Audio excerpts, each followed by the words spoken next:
मध्य प्रदेश विधानसभा के चुनाव परवान पर हैं। 17 तारीख को वोटिंग है मध्य प्रदेश में और मैं इस वक्त इंदौर में हूं। और इंदौर की ये विधानसभा 3 है, यानी मध्य प्रदेश का हृदय स्थल इंदौर है और इस इंदौर का हृदय स्थल राजवाड़ा यानी विधानसभा 3 है। जहां हम बैठे हैं वो एक कोट पैंट की दुकान है। लोग यहाँ आते हैं और कोट सिलवाते हैं, लेकिन मेरे साथ जो नेता बैठे हैं वो कुर्ते में हैं। मैं आपको दिखा दूं एक बार, आपको नज़र आएंगे पिंटू जोशी। और पिंटू जोशी बेहद सरल स्वभाव के कहे जाते हैं, इस विधानसभा में बहुत लोकप्रिय हैं और महेश जोशी जी के पुत्र हैं। महेश जोशी जी कांग्रेस के बड़े नेता रहे और मध्य प्रदेश में उनका एक अपना रुतबा रहा। पिंटू जी, क्या कहेंगे इस बार का जो चुनाव है, महेश जोशी लोग आप में देख रहे हैं? मेरा सौभाग्य है कि उनका पुत्र कहलाने का मुझे मौका मिला। उनके द्वारा किए गए जो काम थे वो स्वच्छ राजनीति के जो उन्होंने मानदंड स्थापित करे हैं उसको आगे ले आने का हमारा प्रयास रहेगा। मेरे पिताजी का यहाँ के लोगों से बड़ा व्यक्तिगत तो पारिवारिक व्यवहार रहा। उस कारण से हम छोटे थे तब से इस क्षेत्र से बड़ा पारिवारिक माहौल रहा, मित्रता रही, बड़ों का सम्मान रहा। अब उनके बीच में उन्हीं का आदमी चुनाव लड़ने जा रहा है, तो मेरा सौभाग्य है कि लोग अपना चुनाव मान रहे हैं, मेरा चुनाव नहीं मान रहे हैं। और जब जनता अपना चुनाव मान लेती है तो फिर चुनाव आसान हो जाता है। अच्छा, एक सवाल बड़ा आपके लिए जवाब देना मुझे नहीं पता कैसे दे पाएंगे, लेकिन अश्विन जी जो थे, क्या उनमें भी महेश जोशी की झलक लोग देखते थे? और अगर आप में देख रहे हैं तो क्या फ़र्क दिखता है? देखिए, ये तो लोगों का नज़रिया है, वो क्या देखते हैं।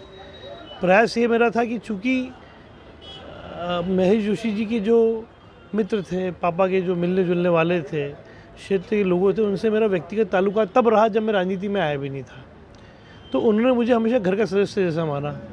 फिर विपक्ष में रहे, यानी स्वयं यूथ कांग्रेस के माध्यम से सड़क पर जनता की लड़ाई लड़ते रहे, तो इससे मेरे व्यक्तित्व में निखार आया। जब 20 साल लोगों ने हमको सड़क पर लड़ते हुए देखा, झगड़ते हुए देखा, परेशान होते हुए देखा, अपमानित होते हुए देखा, डंडे लाठी खाते हुए देखा, जेल जाते हुए देखा, वो भी जनता के विषयों को लेकर, तब लोगों ने बोला कि यार इसने अपने हिस्से का संघर्ष कर लिया है। लगातार 20 साल तक धूप देखते देखते हम सबके व्यक्तित्व में निखार आ गया और जनता ने भी देखा है और लोगों ने भी देखा कि अब इसको मौका देना ज़रूरी है। तो मेरा सौभाग्य है कि नेता पुत्र होने के बावजूद भी मुझे मेरे हिस्से का संघर्ष करना पड़ा। अच्छा, एक बड़ा दिलचस्प वाकया मैं आपको बताऊं कि जब से गोलू शुक्ला यहाँ उम्मीदवार घोषित हुए बीजेपी के, कांग्रेस के जो कार्यकर्ता हैं जिनसे हमने बात की उनमें उत्साह नज़र आया। जब से नाम घोषित हुआ, जैसे ही गोलू शुक्ला का नाम घोषित हुआ, लोग यहाँ उत्साहित हो गए। पहला। दूसरा कि जब अश्विन जोशी इनके साथ आए तो डबल धमाका एक तरह से कहा जा सकता है। क्या इसको ऐसा है? स्वाभाविक बात है साहब कि जब परिवार की ताकत एकजुट होती है तो चुनाव हमारा आसान होता है। उनका विराट अनुभव है, उनका व्यक्तित्व बड़ा है और उसका लाभ मुझे मिलना ही चाहिए। अब चूँकि मैं जनसंपर्क पूरे समय रहता हूँ तो काफ़ी कुछ चीज़ें वो उनका विषय बन जाता है, वो संभाल लेते हैं। और लोगों की जहाँ तक बात है, मेरा एक एक साथी अपने आप को पिंटू जोशी मानता है। एक एक बड़ा भाई मुझे पिंटू जोशी को अपने आप को का बड़ा भाई मानता है। एक एक बड़े बुजुर्ग मुझे पिंटू जोशी का काका मानता है अपने आप को। तो यही मैं आपको पहली बात बताई थी कि लोगों में उत्साह इसलिए कि उन्हें लग रहा है कि यार हम खुद चुनाव लड़ रहे हैं, हमारा खुद का इलेक्शन है। और इलेक्शन सिर्फ व्यवहार का होता है, पब्लिक रिलेशंस का होता है।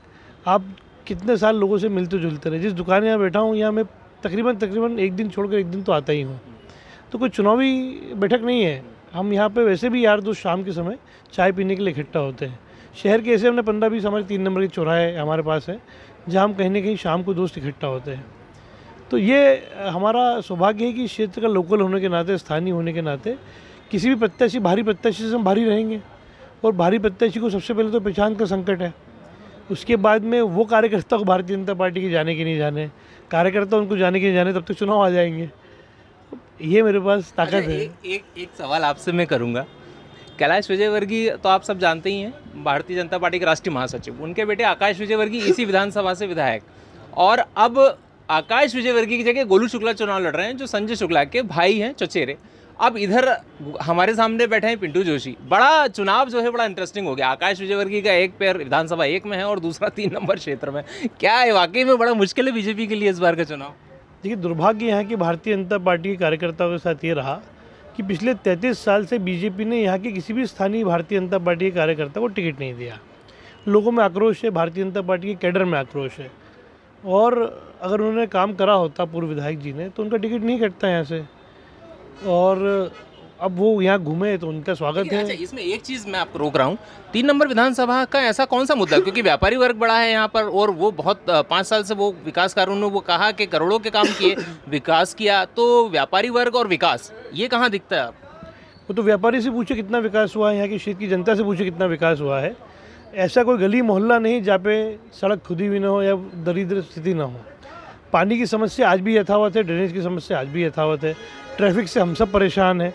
और भारतीय जनता पार्टी में ने वर्षों से यहाँ के व्यापारियों को चंदे से परेशान करके रखा हुआ है। यहाँ के नगर निगम की उगाई अवैध, यहाँ के गुंडे और असामाजिक तत्वों की उगाई, तो यहाँ की लोग ए से लेकर बी तक, गरीब से लेकर व्यापारी तक, तो बुजुर्ग से लेकर महिला तक, सब भारतीय जनता पार्टी के पिछले 10 साल के विधायक के कार्यकाल से और 20 साल के शिवराज जी के कार्यकाल से दुखी हैं और वो चाहते हैं कि इस बार बड़ा चेंज आए।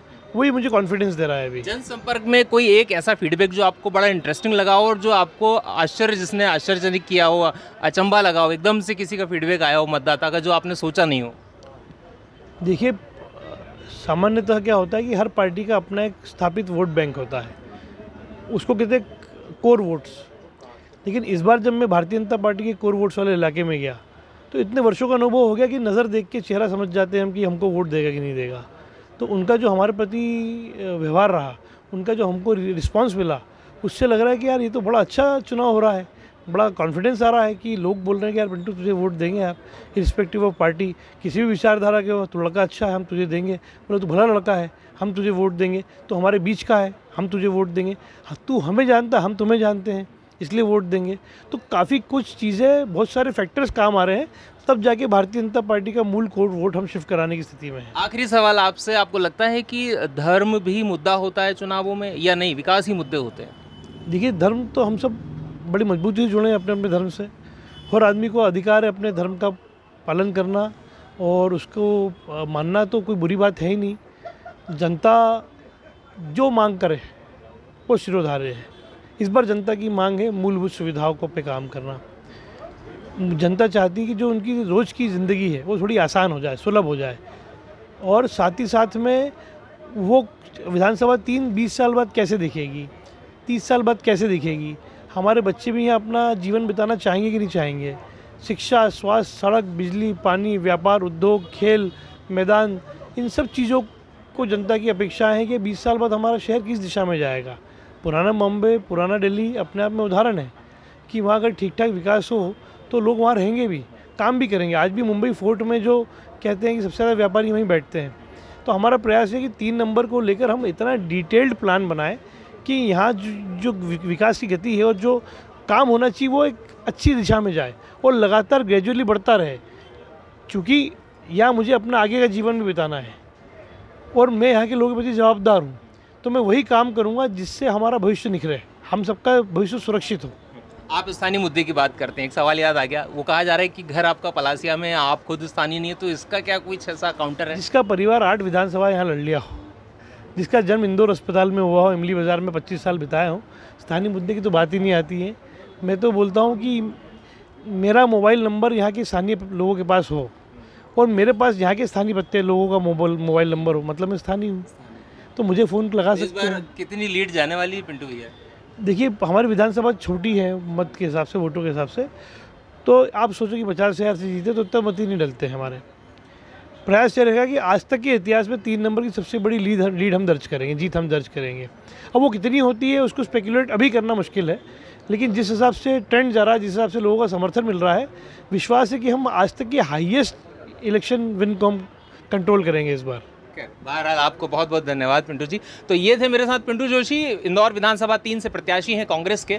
दम यही है कि विकास करना है और विकास को लेके ही इस बार का चुनाव लड़ा जा रहा है। बहरहाल देखने वाली बात होगी 3 तारीख को जब नतीजे आएंगे तो जनता किसके साथ जाती है। उमेश भारद्वाज, भी पिलाई इंदौर।